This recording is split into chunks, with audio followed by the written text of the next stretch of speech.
গতকালকে একটা টেলিভিশন চ্যানেলে লাইভ অনুষ্ঠানে আমাকে এক ভদ্রমহিলা ফোনে একটা প্রশ্ন করেছে। প্রশ্নটা শুনে আমি অবাক হয়ে গেছি এবং লাইভের মধ্যে আমি বললাম যে আপনার প্রশ্নের কি উত্তর দেব, আমি তো এই প্রশ্ন নিয়ে আমি ভাবতে ভাবতে আমি শেষ হয়ে যাচ্ছি। ভদ্রমহিলা প্রশ্ন করে বলছেন যে আমার স্বামী আমাকে অনেক কষ্ট দেয়, অনেক আমার হক নষ্ট করে।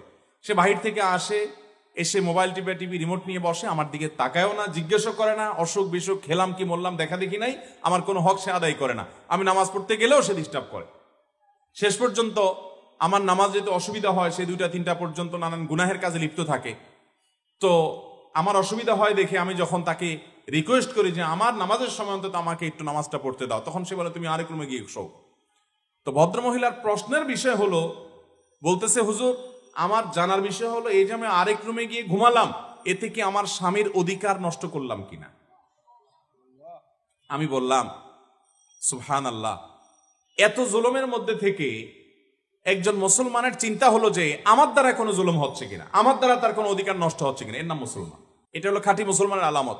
এই একই ভদ্রমহিলা তিনি একই টেলিফোনে আরেকটা প্রশ্ন করেছেন, বলেছেন যে আমার ছেলে আমার গায়ে হাত তোলে। ভয়ঙ্কর একটা ব্যাপার, যেখানে মা বাবার সামনে শরীরের ময়লা ধুলাবালি ঝাড়ি দেওয়াটাও রীতিমতো তাদের প্রতি অবাধ্যতার সামিল, গুনাহের সামিল। কোন সাহাবী সেই মন্ত্রী বলেছেন, সেখানে মার গায়ে হাত তোলে এক কুলাঙ্গার সন্তান। তো তিনি বললেন যে আমাকে প্রচন্ড আঘাত করার পর আমি খুব কেঁদেছি কষ্টের চোটে, যেহেতু কষ্ট হয়েছে সেজন্য আমি কাঁদলাম। আমার কাঁদার কারণে আমার সন্তানের কোনো ক্ষতি হবে কিনা হুজুর, এই হলো প্রশ্ন। তো আমি বললাম যে আপনার এই প্রশ্ন থেকে আমাদের সবার শেখার আছে যে মুসলমান নিজের দায়িত্ব, নিজের যে অধিকার সেটা যদি পেতে তার কোনো প্রকার তাকে সেটা আদায় করতে কেউ ত্রুটি বিচ্ছুতি করেও, যে আমার অধিকার কেউ আদায় করছে না, ত্রুটি বিচ্ছুতি করছে, অন্যায় করছে, সে দেখবে যে আমার দ্বারা কারোর অধিকার নষ্ট হচ্ছে কিনা। এর নাম হলো মুসলমান। আমরা আজকাল সবাই অধিকার সচেতন কিন্তু কর্তব্য সচেতন না।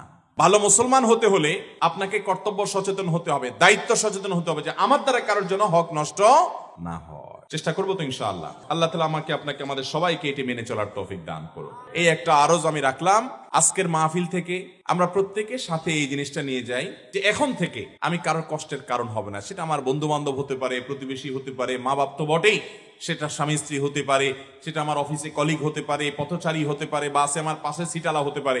আপনি দেখবেন যে ওই যে চেয়ার কোচ বাসগুলোতে যদি চড়েন অভ্যাস থাকে কারোর, তো দেখবেন প্রায় সময় কেওয়াজ বাদে কি হয়েছে, একজনের সিট ডাউন করে দিছে, একটু বেশি ডাউন করে দিছে, পিছনে যে সিট আছে তার বুকের উপর পড়ে গেছে সিটটা, তো মারে জোর করে ধাক্কা। এ ভাই আপনি পাগল হয়ে গেছেন নাকি, আমার গায়ের উপরে এসে আপনার সিট পড়ছে, আপনি কি চোখে দেখেন না কিছু? আবার সে পিছনের দিকে কল্লাটা উল্টে দেখে বলে ভাই আপনার কি সমস্যা, আপনার তো আপনি সহায় দেন।